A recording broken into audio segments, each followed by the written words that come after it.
Have you ever gotten upset over something small, only to realize it wasn't about the text message, the socks on the floor? What you were really upset about, it was an emotional need that wasn't being met. Here's the problem.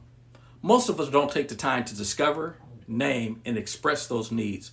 And when we don't, we carry around frustration, resentment, and loneliness, even inside of marriage. So today, I'm going to walk you through three things. One, how to identify your emotional needs. Two, how to express those needs without guilt, shame, or blame. And three, how meeting those needs, it leads to deeper connection in your relationship. So if you've ever thought, why doesn't my partner just know what I need? This episode is for you.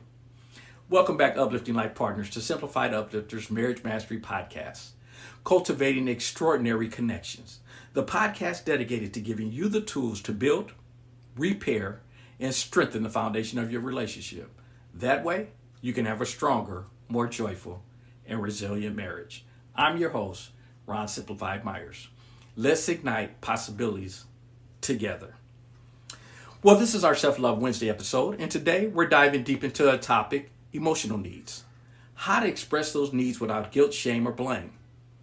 Family, let me start with this. Emotional needs are not weaknesses, they're signals. Just like hunger tells you to eat, unmet emotional needs tell you it's time to connect.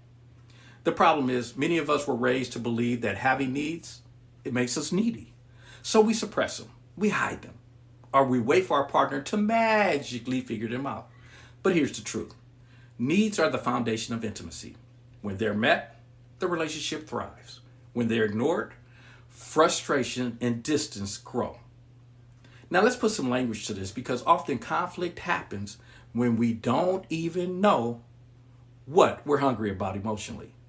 Here are a few of the most common needs. Safety. Can I trust that you have my back? Affection. Do you still want me emotionally and physically? Appreciation. Do you see the effort I'm making? Belonging. Am I truly a part of your world? Space, independence. Can I still be myself inside of this relationship? See, because every person prioritizes these differently. The key is figuring out which one is at the top of your list right now. This is where self-love comes in. When you understand your own needs, you stop waiting for your partner to be a mind reader. You stop punishing them for not guessing. Instead, you step into clarity. This is what fills me up. This is what drains me. That self-love awareness is an act of love for yourself, but it's also a gift to your partner because now, instead of confusion, you're giving them a roadmap. Simone's story. Khalid doesn't call when he's running late. On the surface, it looked like it's about the missed phone call, but underneath, her core needs is reassurance. She's really asking, am I still a priority to you? Now, Khalid's story. Khalid worked hard to provide, but Simone doesn't say thank you. He feels overlooked. His real need is appreciation. What looks like an argument about chores or schedules, it's really about respect. It's not about the dishes. It's not about the phone call. It's about the needs underneath. And when you address the surface issues, you argue. When you address the core needs, you actually connect. Think about it like this. Your spouse gets upset about laundry left on the floor. Is it really about the socks? Probably not. It might be about the deeper need for respect, partnership, or simply feeling seen. When you can name the need underneath the frustration, you change the conversation, again, from conflict to connection. So here's the question. I want you to sit with this. What unmet needs are hiding under your frustration right now? Ask yourself, when I get irritated, is it really about the dishes, the schedule, the bills, or is it about wanting safety, appreciation, affection, belonging, or just space? Because once you know the needs, you can finally communicate it. And that's when intimacy begins to grow. Now, let's move into identifying your emotional needs. Here's a simple but powerful truth. You can't ask for what you haven't identified. So many couples, they argue about, again, the surface cores, the schedules, the money, text messages, without realizing that underneath those arguments are unspoken emotional needs. The problem isn't that you have needs. The problem is when those needs are invisible to you and your spouse. That's why step 2 in building intimacy is getting clear about what you actually need. To help you uncover those needs, I want you to make sure that immediately, either now or after you finish this podcast, grab a pen and paper or you can open the notepad on your app and reflect on these 3 questions. Number 1, when do I feel most loved? Maybe it's when your spouse compliments you, hugs you, or spends quality time with you. Example, Simone, she might realize I feel most loved when my partner asks about my day and really listens. Number 2, what leaves me feeling empty? These are the situations that drain you emotionally. Example, a husband might notice, I feel empty when I share something important, and she changes the subject. Number 3, what do I secretly wish my partner noticed? This is where hidden longings live. An example, a wife may realize, I wish he'd notice when I'm overwhelmed with the kids without me having to spell it out. These questions, they help you move past frustration into clarity, because once you put the words to the need, you can actually do something about it. Now, here's what I want you to do. As an addition to the 3 questions we just mentioned, I want you to write down your top 3 emotional needs in this season. Not for all time, not forever, just what feels most important right now. And the reason I say that is because needs shift with life stages. A new parent might need rest and support. Someone starting a new career might need encouragement. Someone grieving might need presence and belonging. So let's see how this plays out with Simone and Khalid. In Simone's journaling, when she writes it out, she realizes her top need is reassurance. Now, on the surface, she's upset about Khalid not calling her when he's late. But underneath the real message is, I need to know I still matter. I need to know we're okay. Now, Khalid, when he's journaling, he realizes his top need is respect and acknowledgement. He feels most loved when Simone notices his hard work. When she forgets to say thank you, he interprets it as, you don't value me. Now imagine if they didn't name those needs. They keep arguing about the phone calls, the thank yous, the surface level symptoms, without ever addressing the real issue. But by naming them, the conversation shifts. Simone can say, I feel safe when you check in with me. It reassures me. Khalid can say, I feel appreciated when you acknowledge what I do for the family. And just like that, voila, they stop fighting about chores and schedules and they start speaking each other's emotional language. So here's the key. Clarity creates connection. If you don't know your own needs, you'll keep expecting your partner to just guess. And when they guess wrong, and we know they normally will, frustration builds. But when you take the time to identify and name those needs and move from confusion to connection, life is beautiful. Because now, instead of saying you never call, you can say, I need reassurance. Instead of you don't care, you can say, I need appreciation. That's the power of identifying your emotional needs. So make sure immediately when this podcast ends, or if you stopped it, take 10 minutes today with your journal and answer those 3 questions. When do I feel most loved? What leaves me feeling empty? What do I secretly wish my partner noticed? And then write down your top 3 needs. And don't stop there. Share them with your spouse, because intimacy begins when self-awareness grows. And it grows when we communicate those needs clearly. So family, here's something I've learned over the years. Most conflict in marriages really isn't about what was said. It was about what wasn't said. We lash out about the dishes, the schedules, the phone calls, because the deeper need, again, underneath, is never spoken. Unspoken needs almost always turn into frustration. That's why learning to express your emotional needs clearly and lovingly is one of the most important skills you can develop in marriage. So here's the 3 keys to expression. 1, we've already talked about this one. It's the familiar I statements, starting with you often sounds like an attack. You never listen, you never care, you always forget. That language puts your spouse on the defensive. Instead, start with I feel. It shifts the focus from blame to your own experience. An example of the wrong way to say it, you don't care about me. The right way might be, I feel hurt when you come home and you go straight to the TV without asking me about my day. Number 2, be specific. Vague expressions leave your spouse confused. If you say, I just want more love, that can mean a hug, a compliment, act of service.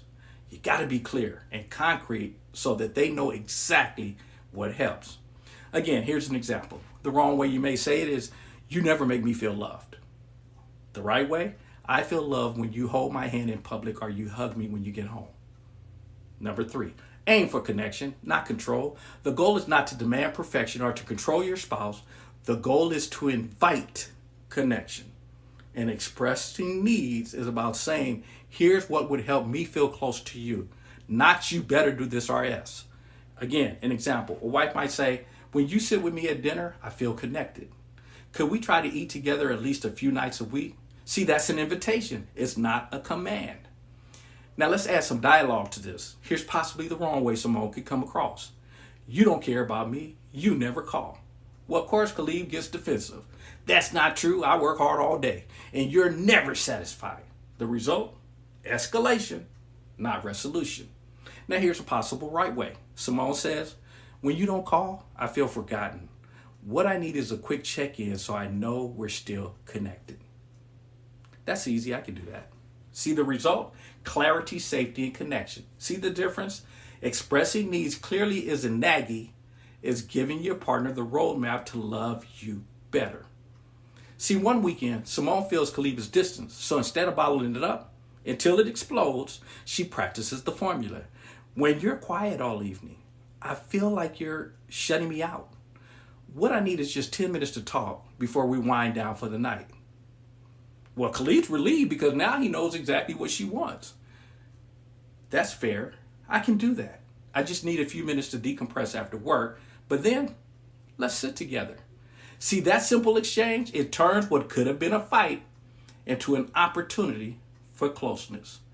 See, when you learn to express your needs the way we're talking about, 2 things happen.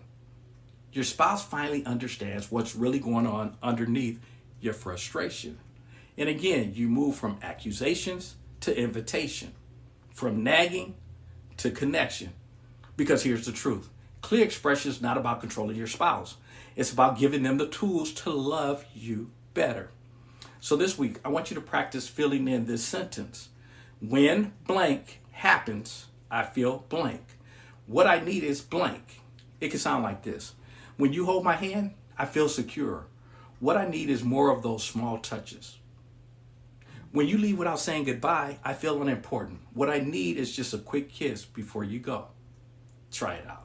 Because when you express needs clearly, you turn moments of tension into opportunities for intimacy. So now let's talk about one of the biggest relationship killers. And we've talked about this before, resentment. See, resentment doesn't explode overnight. It builds brick by brick from unmet needs that are left unspoken. Here again is the key. Unmet needs left unspoken turn into resentment. But needs expressed turn into opportunities for connection. So when you voice your needs and you give your partner a chance to respond, you break the cycle of silence and bitterness. Again, we've talked about this on previous episodes, but it's so important in this particular conversation. So tool number 1, every day, take 30 seconds to ask, what do you need from me today? It's a small question with a huge impact. Instead of guessing or assuming, you're inviting clarity. An example, in the morning, Simone says, what do you need from me today? Honestly, just a little encouragement before my meeting. That one check-in prevents him from feeling overlooked later. Tool number 2, weekly huddle. Once a week, schedule a 15-minute emotional huddle. Sit down, no distractions, and share your highs and lows. This keeps small frustrations from building into big blow-ups. Here's an example. On Sunday night, Simone says, my high was our family dinner. My low was feeling distance during this week. Khalid says, my high was finishing my project. My low was feeling drained and quiet. See, now that they see each other's worlds, instead of making assumptions, tool number 3, gratitude, swap, resentment grows when the needs go unrecognized. Resentment does. See, gratitude grows when needs are acknowledged.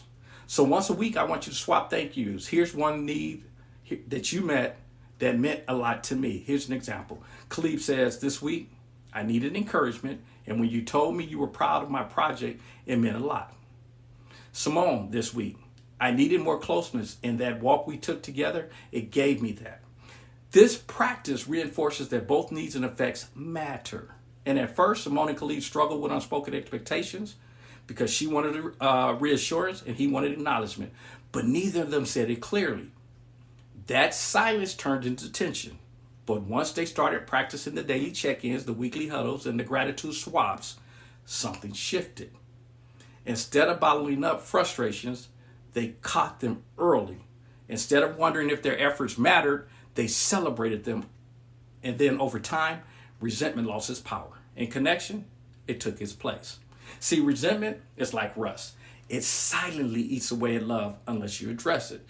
But when you check in daily, the huddle weeklies, and the swap gratitude, you create a rhythm of openness that protects your marriage from bitterness. And remember, it's not about perfection. It's about consistency.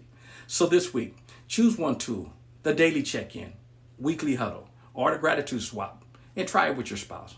Then notice, does it bring you closer?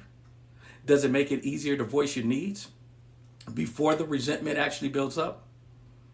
Now, family, I want to bring this I'll bring all this together, because today we unpack three big things. Why emotional needs matter, because unmet needs don't mean you're weak, they mean you're human. They're signals pointing you back toward connection. How to identify those needs? By slowing down and asking yourself questions like, when do I feel most loved? What leaves me empty? What do I secretly wish my spouse noticed? Talked about how to express those needs, not through blame or nagging, but with clarity, love, and an invitation to closeness. And remember, most conflict in marriage, it isn't really about the dishes or the phone call or who forgot what. It's about the unspoken needs underneath.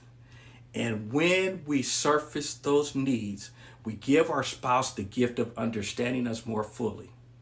So here's the question I want you to sit with this week. The question, I should say, is what is one emotional need you've been holding back? And how can you express it with love this week? Maybe you've been longing for more affection, but haven't asked. Maybe you've been carrying stress and just need your partner to listen without fixing. Maybe you've been wishing for a little reassurance, but didn't want to seem needy. Whatever it is, pick one. Practice naming it and share it clearly. So here's the challenge. Don't wait until the weekend. Don't wait until the next fight. Start tonight. Create a safe space. Maybe after dinner or during your wind down before bed. Share one small truth. Because when this happens, I feel blank. What I need is blank. Then thank your spouse when they do the same. Because again, the truth is, self-love means knowing your needs. Relationship love means sharing them openly. Start with just one conversation. It might feel small, but it's the kind of small that changes everything. I want to thank you for your time. And as you know, we'll be back next week for another Self-Love Wednesday episode. And I want you to remember to visit the Simplified Uplifters Marriage Mastery Podcast Facebook page, where you can communicate with us in a much more personal way. And then for more exclusive training and the deeper dives, our app and clothing apparel, we placed all the information in the bio of this podcast. Or you can visit the website, simplifieduplifters.net. And if you found value in today's episode, we would appreciate you sharing this episode and the podcast itself with those that you know need to hear this message.